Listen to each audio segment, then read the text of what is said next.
श्री गजानन विजय ग्रंथ अध्याय 11। श्री गणेशाय नमः। हे ओंकार रूपा पशुपती, हे भवानीवरा दक्षिणमूर्ती, ब्रह्मांडात जितुक्या विभूती तितुकी रूपे तुझी देखा। तुझे रूप जे निराकार, जेणे हे व्यापक चराचर, जे सर्वस्वी आधार अविद्या माया प्रकृतीला, ते स्वरूप जाणावया अशक्य आहे देवराया, म्हणून तू करण्या दया सगुण रूपे धरलीस। जैसे ज्याला बाहत तैसे तो तुला भाग देत, नामामुळे तुझ प्रत भिन्नत्व येना कधीही। शैव तुला शिव म्हणती, ब्रह्मा बोलती वेदांती, रामानुजांचा सीतापती, वैष्णवांचा विष्णू तू। उपासनेप्रमाणे नावे मिळाली तुझ कारणे, परी तू अभिन्नपणे सर्वा ठाईस गवसची। तू सोमनाथ विश्वेश्वर, हिम केदार ओंकार, क्षिप्रा तटाकी साचार, महाकाल तूच की। नागनाथ वैजनाथ, घृष्णेश्वर वेरुळात, त्र्यंबक तुला म्हणतात गोदावरीच्या तटाकी। तू भीमा शंकर, मल्लिकार्जुन रामेश्वर, तू गोकर्ण रूपी शंकर, तू महादेव शिंगणापुरी।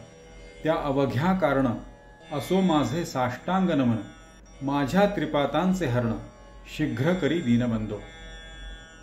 देवा तुम्ही कुबेराला क्षणात धनपती केला, मग माझ्याविषयी काहो पडला प्रश्न तुम्हासी गिरिजापते। बाळकृष्णाच्या सदनासी समर्थ आले दुसरे वर्षी, त्या बाळापुरासी दासनवमी कारणे। सुकलाल बाळकृष्ण या बाळापुरा लागून, निस्सीम भक्त होते दोन, त्यांची सरीन ये कोणा। यावेळी बरोबर होते पाटील भास्कर, बाळाभाऊ पितांबर, गणू जगदेव दिंडोकार। उत्सव दास नवमीचा सांग झाला तेथसाचा, दैवयोग भास्कराचा तेथेस आला ओढवून। एक कुत्रे पिसाळलेले भास्करा येऊन चावले, तेणे लोक इतर भ्याले म्हणती आता हा पिसाळले। उपाय अवघे व्यवहारिक भास्करासी केले देख, कोणी म्हणती निःशंक डॉक्टरा धाडा बोलावणे। भास्कर म्हणे ते अवसरी, वैद्याची ना जरूर खरी, माझा डॉक्टर आसनावरी बैसला आहे गजानन। त्याचकडे मजला न्यावे, वृत्त अवघे कळवावे, ते सांगतील ते ऐकावे, आपला हेका करू नका। गजाननाचे समोर आणिला पाटील भास्कर, बाळाभाऊने समाचार अवघा समर्थास श्रुत केला। तो अवघा ऐकून समर्थ बदले हासून, हत्या वैर ऋण हे कोणासीही सुकेना। सुकलालच्या गायी ठाई द्वाडपणा जो होता पाही, तो या भास्करे लवलाही शेगावी दबडिला। ते तिचे द्वाडपण कुत्रे येथे झाले जाण, तेच चावले येऊन या पाटील भास्कराला। तिचा हरण्या द्वाडपणा म्हशी याने केली प्रार्थना, इचे दूध प्यावया जाणा ऐसा भास्कर मतलबी।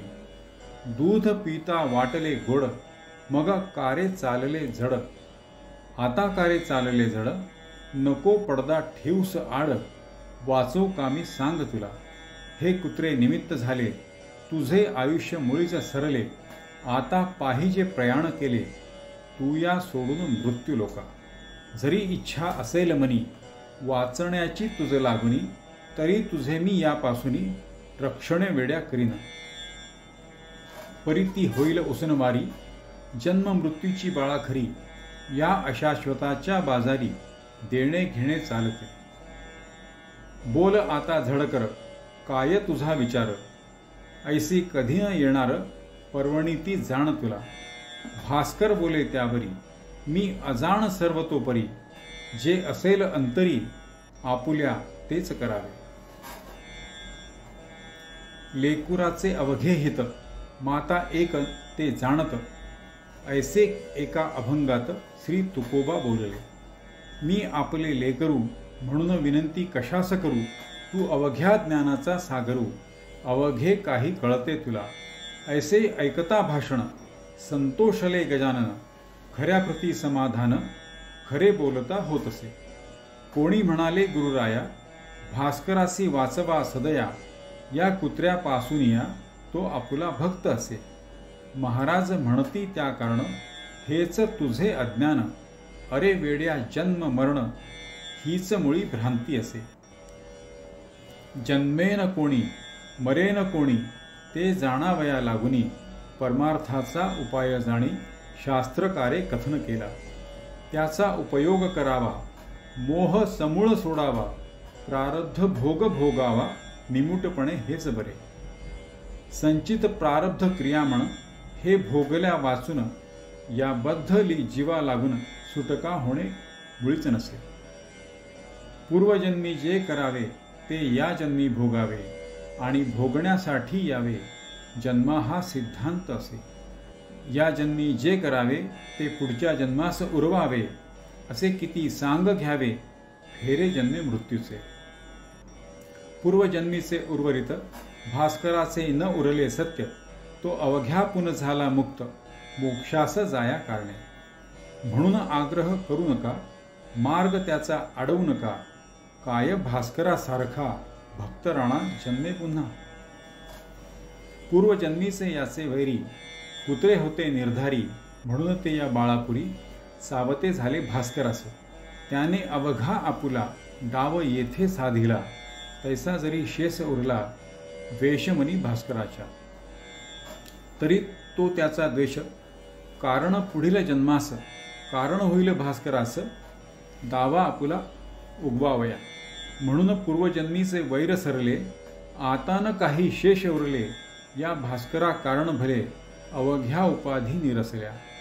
आता मी इतकेच करीतो, 2 महिने वाचवितो, याला न पिसाळू देतो श्वाना विषापासून.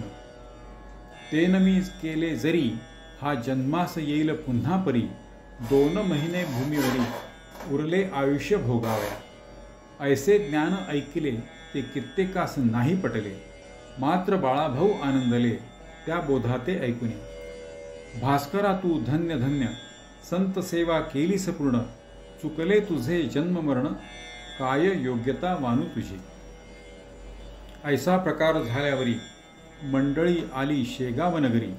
भास्कर बोले मधुरोत्तरी महाराजांच्या भक्तगणा. बाळापूरची हकीकत सांगे प्रत्येका इत्यंभूत, माझी विनंती जोडून हात, हीच तुम्हा भास्कर म्हणे. महाराज लाभले शेगावा, याचा विचार करावा, या कीर्तीचा अमूल्य ठेवा, सांभाळा स्मारक करून. त्यांना स्मारकाची जरूर नाही, ते पुढीलांसाठी पाही, ते स्मारक साक्ष देई त्यांच्या अमोल साधुत्वाची. पहा आळंदीस ज्ञानेश्वर, समर्थ सज्जन गडावर, पवित्र केले देहू नगर, त्या तुकोबा रायाने. त्यांची स्मारके त्या त्या ठाया, ठेविली भव्य करुनिया, तोच पथ अनुसराया, तुम्ही झटावे मनापुन. ऐसे प्रत्येका सांगत भास्कर राहिला निवांत, परी त्याच्या मनात ऐसे आले एकदा. हे मला हो हो म्हणती, माझी ऐकून विनंती, परी शंका येत चित्ती, हो म्हणण्याची यांची मला. त्याने एकदा ऐसे केले, अवघ्या लोकास मिळविले, एका ठाई मठात भले, महाराजांच्यास अपरोक्ष. पंकटलाल पाटील हरी, मारुती चंद्रभान कारभारी, जो खंडूचीच्या दुकानावरी होता कारभार करीता. श्रीपतराव वावीकर, ताराचंद साहुकार, आणिक मंडळी होती इतर, नावे कुठवर सांगावी. मिळवणी त्या लोकांना भास्करे पदर पसरिला, माझा आता संबंध उरला, 2 महिनेच तुमच्याशी. माझ्या मनी ऐशी आस, समर्थांचे स्मारक खास, भव्य भावे वऱ्हाडास, या शेगावा माझारी. तुम्ही हे करीतो म्हणा, तेणे आनंद माझ्या मना, होऊन सुखे करीन गमना, मी वैकुंठा कारणे. संत सेवा कधीही अनाठाई जाणार नाही, इच्छा जयाची ज्या ज्या होई, त्या त्या संत पुरविती. स्मारक ऐसे करावे, अवघ्यांनीच वाखाणावे, पाहून त्या डोलावे, प्रत्येकाने आपुल्या मनी. ऐसेच स्मारक करण्याची शपथ वहा समर्थांची, ही विनंती अखेरची माझी ती मान्य करा. ते अवघ्यांनी कबूल केले. भास्कराचे स्थिरावले. या योगे ते चित्त भले. रुखरुख मनाची संपली. उत्तरोत्तर आनंद वृत्ती भास्कराची वाढत होती. जैसी लेकुरे आनंदती पुढील सणाच्या आशेने. माघ वद्य त्रयोदशीस महाराज बदले भास्करास. चाल त्र्यंबकेश्वरास जाऊ आपण शिवरात्रीला. तो त्र्यंबक राजा कर्पूर गौर भवभवांतक भवानीवर जो आहे झाला स्थिर श्री गोदावरीच्या तटाते. ते ज्योतिर्लिंग मनोहर करी पातकाचा संहार. नको करूस आता उशीर जाऊ गंगा स्नानाला. भास्करा त्या त्र्यंबकेश्वरी पहाड एक ब्रह्मगिरी. जेथे औषधी नानापरी बहुसाल असती उगवलेल्या. त्या ब्रह्मगिरीवर स्थित आहेत पहा गहिनीनाथ. ज्यांना आहेत अवगत गुणधर्म औषधीचे. वेड्या कुत्र्याच्या विषावरी तेथे औषधी आहे खरी. तिचा उपयोग सत्वरी करून पाहू येधवा. भास्कर म्हणे गुरुनाथा आता औषधी कशा करिता. तुमची आहे अगाध सत्ता औषधीहून आगळी. आपल्या कृपेने भले विष बाळापुरीच निमाले. आयुष्याचे आहेत उरले 2 महिने आता की. म्हणून वाटे मजप्रती शेगावीच राहू गुरुमूर्ती. त्र्यंबकेश्वरा आम्हा प्रती तुम्हीच आहात साक्षात. गोदावरी तुमचे चरण तेथेच मी करी स्नान. अन्य तीर्थांचे प्रयोजन मला न आता राहिले. ऐसी ऐकता त्याची वाणी समर्थ बदले हासोनी. हे जरी खरे जाणी तरी तीर्थ महिमा मानावा. चाल नको करू उशीर पाहू तो त्र्यंबकेश्वर. बाळाभाऊ पितांबर यासही घे बरोबरी. मग ती मंडळी निघाली शेगावाहून भली. शिवरात्रीस येती झाली त्र्यंबकेश्वरा कारणे. कुशावरती केले स्नान घेतले हराचे दर्शन. गंगाद्वारा जाऊन पूजन केले गौतमीचे. वंदिली माय निलांबिका तेवी गहिनी निवृत्तीनाथ देखा. तेथुनी आले नाशिका गोपाळदासास भेटावया. हा गोपाळदास महंत काळ्या रामाच्या मंदिरात धुनी लावणी द्वारात पंचवटीच्या बसलासे. राम मंदिरासमोर एक पिंपळाचा होता पार. शिष्यांसहित साधूवर तेथे जाऊन बैसले. गोपाळदासास आनंद झाला. बोलले जवळच्या मंडळीला आज माझा बंधू आला वराडातून गजानन. जा घ्या त्याचे दर्शन अनन्य भावे करून. माझीही भेट म्हणून नारळ साखर त्यासी द्या. हा हार घाला कंठात तो मी एक साक्षात. देह भिन्न म्हणून द्वैत आम्हा उभयथी मानू नका. शिष्यांनी तैसेच केले. दर्शन घ्याया अवघे आले. कंठा माझी खातिले दिलेल्या पुष्पहाराला. नारळ आणि खडी साखर ठेवली स्वामी समोर. ती पाहून गुरुवर ऐसे बोलले भास्कराला. हा प्रसाद अवघ्यास वाटी परीन होऊ देई दाटी. माझ्या बंधूची झाली भेटी आज या पंचवटीत. माझे येथील काम झाले आता नाशकाचे राहिले. म्हणून पाहिजे तेथे गेले धुमाळ वकिलाच्या घरा. महाराज आले नाशिकात. लोकदर्शना जमले बहुत. बारीक सारीक गोष्ट अमित तेथे असला झाल्या. त्या अवघ्या सांगता विस्तार होईल उगीच ग्रंथा. म्हणून देतो संक्षेप आता त्याची क्षमा कराहो. तेथे राहून काही दिवस महाराज आले शेगावास. तो अडगावी नेण्यास झामसिंग पातला. त्याने आग्रह केला फार. समर्थे दिले उत्तर रामनवमी झाल्यावर येऊ आम्ही अडगावा. आता तू जावे परत उगा न पडे आग्रहात. झामसिंग मुळीच भक्त निस्सीम होता समर्थाचा. तो आला तैसा परत गेला आपुल्या त्या अडगावाला. पुन्हा श्रोते येता झाला रामनवमी शेगावी.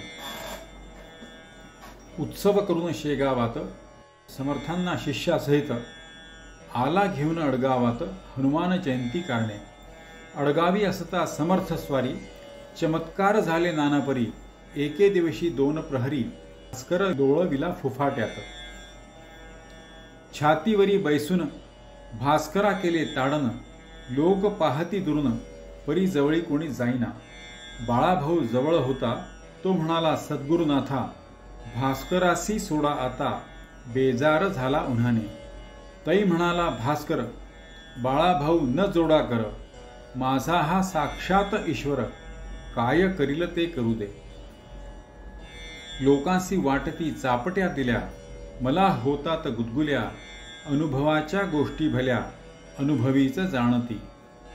पुढे घेऊन भास्करासी, महाराज आले बिऱ्हाडासी, त्या अडगाव ग्रामासी, उतरलेल्या ठिकाणास. बाळाभाऊस बोलले, अवघे आता 2 उरले, भास्कराचे दिवस भले, पंचमीला जाईल तो. आता मी जे केले कृत्य, ताडनाचे रानात, ते का हे तुझ प्रत, आले असेल कळोनी.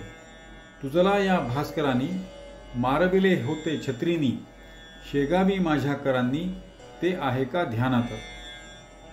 हे क्रिया माणू नासावया, त्यासमी मारिले ये ठाया, ह्या एकाच गोष्टी वाचून या, अन्य नभता हेत काही. उत्सव पूर्ण झाल्यावर त्या अडगावीचा साचार, काय घडला प्रकार, तो आता परियसा. उत्सवाचा काला झाला, वद्यपंचमी दिवस आला, एक प्रहर दिवस आला, समर्थ म्हणती भास्करासी. भास्करा तुझे प्रयाण, आज दिवशी आहे जाण, पद्मासन घालून पूर्वाभिमुख बैसावे. चित्त अवघे स्थिर करी, चित्ती साठवावा हरी, वेळ आली जवळ खरी, आता सावध असावे. इतर जना कारण, म्हणू लागले करा भजन, विठ्ठल विठ्ठल नारायण, ऐसे उच्च स्वराने. हा तुमचा बंधू भला, जातो आज वैकुंठाला, त्याच्या करा पूजनाला, माळ बुक्का वाहून. भास्करे घातले पद्मासन, नासाग्री दृष्टी ठेवून, वृत्ती अवघ्या केल्या लीन, अंतर्मुख होऊनिया. भक्त भास्करा पूजिती, माळा बुक्का वाहती, ते कौतुक पाहती, समर्थ दूर बैसून. भजन झाले एक प्रहर, माध्यान्नीस आला दिनकर, महाराजांनी हर हर शब्द केला मोठ्याने, त्या सरसा प्राण गेला, भास्कराचा वैकुंठाला. संतांनी हाती धरिले ज्याला, तो पाहुणा हरीचा. लोक पुसती महाराजास, कोठे करणे समाधीस, या भास्कराच्या शरीरास, कोठे न्यावे ठेवावया. समर्थ अवघ्यास सांगती, द्वारकेश्वर जो पशुपती, ज्याच्या सनिध्य आहे सती, तेथे ठेवा भास्कराला. ऐसी आज्ञा होता क्षणी, विमान बांधिले लोकांनी, केळीचे खांब लावणी, चहू बाजूस विबुध हो. आत ठेविले कलेवर, पुढे भजनाचा होय गजर, मिरवीत आणिला भास्कर, द्वारकेश्वराची आपाशी. सांगविधी समाधीचा, ते ठाई झाला साचा, लोक म्हणती महाराजांचा, परमभक्त गेला हो. दुसरे दिवसापासून समाधीच्या सानिध्य जाण, होऊ लागले अन्नदान, गोर गरिबां कारणे. स्थान द्वारकेश्वराचे, अडगावच्या सानिध्य साचे, अंतर एक मैलाचे, गावापासून उत्तरेसे.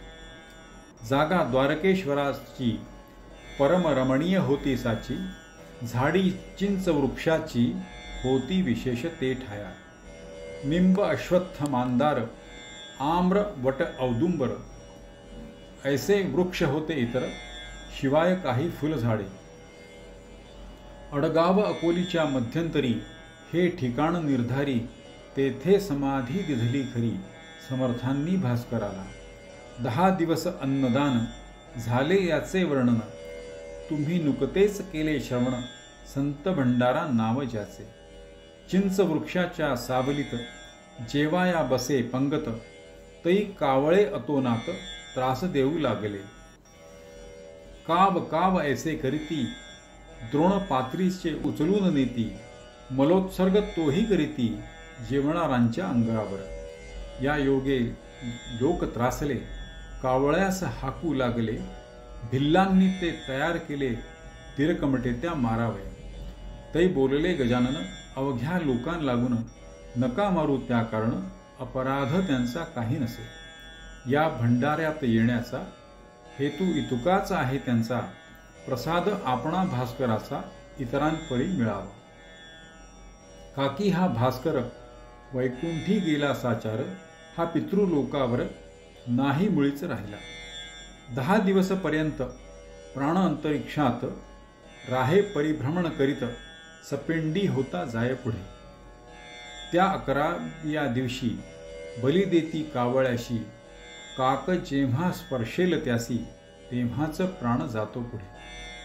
त्या बलिदानाचे कारण भास्करा नुरले साचे, म्हणून या कावळ्याचे पित्त गेले खवळून.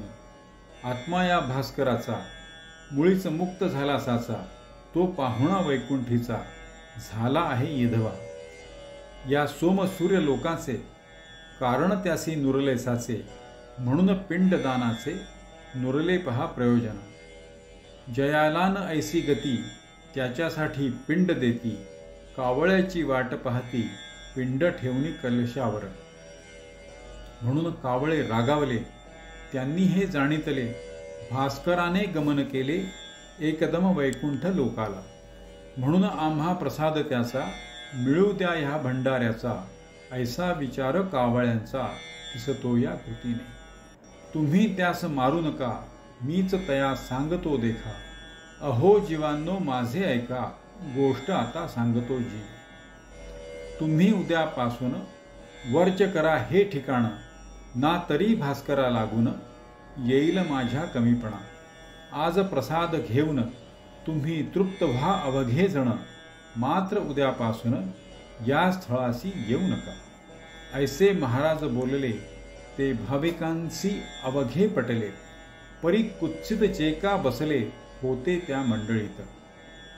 ते एकमेकां लागुनी म्हणते झाले हासुनी, ही गजाननाने केली वाणी अस्थानिकी निरर्थक. पक्षी कुठे का वागतात मानवाच्या आज्ञेत, पाहू याची प्रचित उद्या मुद्दाम येऊनी. हे वेडे काही बोलती, भाविका नादी लाविती, आपले स्तोम माजविती, संतत्वाचे निरर्थक. अहो साजेल ते बोलावे, जे का पचेल तेच खावे, उसनेन कधी आणावे अवसानते अंगात. दुसरे दिवशी ते कुत्सित मुद्दाम पहाया आले तेथ, तो एकही ना दृष्टीप्रत पडला त्यांच्या कावळा. मग मात्र चकित झाले, समर्थांसी शरण आले, 12 वर्षे तेथ भले, कावळे न आले श्रोते हो. 14 दिवस झाल्यावरी गजानन फिरले माघारी, येते झाले शेगाव नगरी, आपुल्या उर्वरित शिष्यांसह. श्रोते त्या शेगावात एक गोष्ट घडली अघटित, ती ऐका सावचित्त सांगतो मी येधवा. होते साल दुष्काळाचे, म्हणून एका विहिरीचे काम चालले खोदण्याचे, सुरुंगाते लावून. विहीर 2 पुरुषावर गेली खोल साचार, खडक काळा लागला थोर, गती खुंटली पहारीची. म्हणून भोके करून आत दारू ठासून, सुरुंगाच्या साह्य करून काम फोडण्याचे सुरू झाले. 4 बाजूस भोके 4, केली पहारीने तयार, दारू ठासेली अखेर आत दोऱ्या घालून. एरंड पुंगळ्या पेटवून सोडल्या 4 दोऱ्यांतून, तो मध्येच बसल्या अडकून दोऱ्याची या गाठीवरी. पुंगळी खाली जाईना, दारूस विस्तव लागेना, पाणी दम धरीना, आले जवळी सुरुंगाच्या. ते कामावरचा मिस्त्री विचार करी अंतरी, सुरुंगास लागल्या वारी, सुरुंग वाया जाईल की. म्हणून गणू जवऱ्याला मिस्त्री तो बोलला, तू उतरून विहिरीला, पुंगळ्या थोड्या सरकीवर, आणि तू येई लवकर वरी, पुंगळ्या जातील तोवरी, 12ची या शेजारी, म्हणजे काम होईल. त्या पुंगळ्या सरकवण्यासी कोणी न धजे झावयासी, म्हणून ह्या गणू जवऱ्यासी मिस्त्रीने दटाविले. काय करीतो बिचारा, दारिद्र्य होते त्याच्या पदरा, त्याच्यावरी चाले जोरा, यज्ञास वळी गोकळासा. या गणू जवऱ्याची निष्ठा समर्थांवरी साची. आज्ञा होता मिस्त्रीची गणू आत उतरला. एक पुंगळी सरकविली ती तात्काळ तळा गेली. दारूप्रती जाऊन भिडली गणू आत सापडला. दुसरी सजो घाली हात पुंगळी सरकवण्याप्रत. तो पहिला सुरंग उडाला सत्य मग काय विचारता. गणू म्हणे विहिरीतून समर्था ये धावून. माझे आता रक्षण तुझ्या विण पूर्ण करी. विहिरी माझी धुराचा डोंब झाला होता साचा. दुसरा सुरुंग पेटण्याचा अवधी उरला थोडका. तो गणू जवऱ्या भली कपार हाती लागली. त्या कपारीत बैसली स्वारी गणू जवऱ्याची. एका मागुनी एकाने पेट घेतला सुरुंगांनी. उडाले सुरुंग ऐसे तिन्ही दगड अपार निघाले. छिन्न भिन्न शरीर झाले असेल साचार. डोकावून पाहती नारीनर आत गणू जवऱ्याला. तो कोठे दिसेना जनाच्या नाना कल्पना. दगडाप्रमाणे गणू जणा उडाला असेल बाहेर. त्याचे आसमंत भागात कोठे तरी असेल प्रेत. पडलेले त्या शोधण्याप्रत माणूस कोणी पाठवा. मिस्त्रीचा शब्द ऐकिला आतून गणू बोलला. अहो मिस्त्री नाही मेला गणू आहे विहिरीत. गजाननाच्या कृपेनी मी वाचलो या ठिकाणी. बसलो आहे दडोनी या पहा कपारीत. परी कपारीच्या तोंडाला धोंडा एक मोठा पडला. त्यामुळे बाहेर मला येता येत नाही की. गणूचे शब्द ऐकले लोक अवघे आनंदले. लोक खाली उतरले तो धोंडा काढावया. 10-5 जणांनी धोंडा सरकविला पहारीनी. गणूस बाहेर काढून घेऊन आले वरते त्या. वरती येताच गावात गणू गेला पळत पळत समर्थांच्या मठात. दर्शन त्यांचे घ्यावया. गणू दर्शना येता क्षणी बोलले त्या कैवल्यदानी. गण्या कपारीस बैसोनी किती धोंडे उडविलेस. त्यात मोठा धोंडा तुला रक्षण्यास येऊनी बैसला. कपारीच्या तोंडाला म्हणून तू वाचलास. पुन्हा ना ऐसे साहस करी. पुंगलीवरून सुटल्या परी मध्येच तिला जाऊन करी. कशाही प्रकारे धरू नये. जा तुझे गंडांतर आज निमाले साचार. गणुपती पहाया इतर लोक आले गावीचे. गणू म्हणे सद्गुरुनाथा सुरुंगचारी पेटता. तूच मला देऊन हाता कपारीत बैसवेले. म्हणून मी वाचलो तुझे पाय पहाया आलो. ना तरी असतो मेलो विहिरी माझी गुरुराया. ऐसे गजानन कृपेचे महिमान आहे थोरसाचे. ते साकल्य वर्णण्याचे मसी नाही सामर्थ्य. श्री दासगणू विरचित हा गजानन विजय नामे ग्रंथ आल्हादावो भाविकांप्रत हेच इच्छे दासगणू. शुभम भवतु. श्री हरिहरार्पणमस्तु. इति श्री 11ोऽध्यायः समाप्तः. जय श्री गजानन.